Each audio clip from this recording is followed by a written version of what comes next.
John was spending the night with his grandparents. Very great relationship there, very loving. We were at a wedding reception, the other side of town from where John was. And we thought everything was all set for the evening.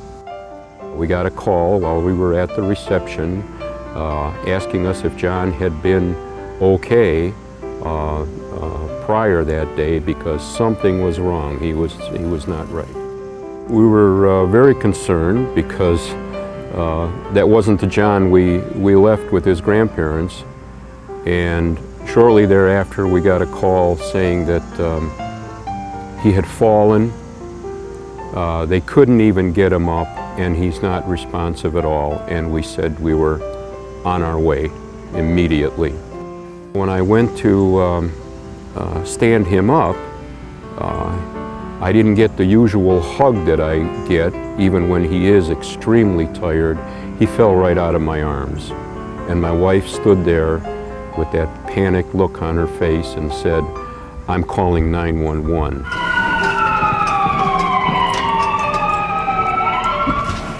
They took him into the ER, and after a quick review, they said that he had, in fact, had a stroke, which just stunned us. They thought it would be best if he was life-flighted to UH's main campus. Very scary because all of a sudden, I mean, we knew there was something drastically wrong, but now all of a sudden it got really serious. When he landed, they rushed him to the ER. There was an adult neurology team, a pediatric neurology team, a stroke team.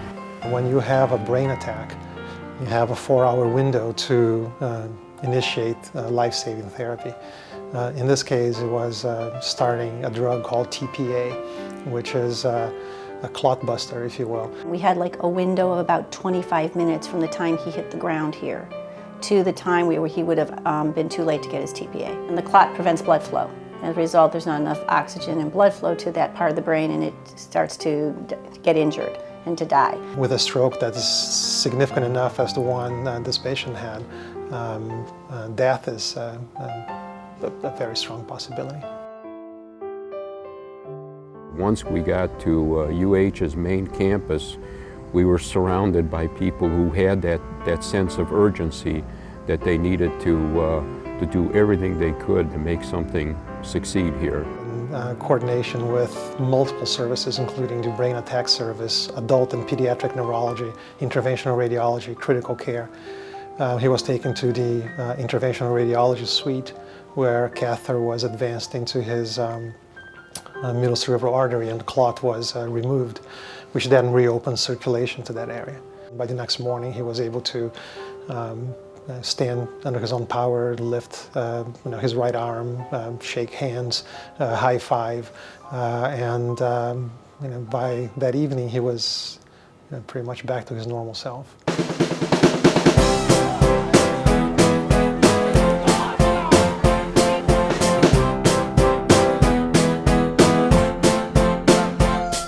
We are very blessed and very fortunate to live in the Cleveland area and have such great establishments like university hospitals. This story is emblematic of the advantages of working within a system such as the one we have at UH and Rainbow, where you have the expertise of a standalone children's hospital connected to a broader healthcare system.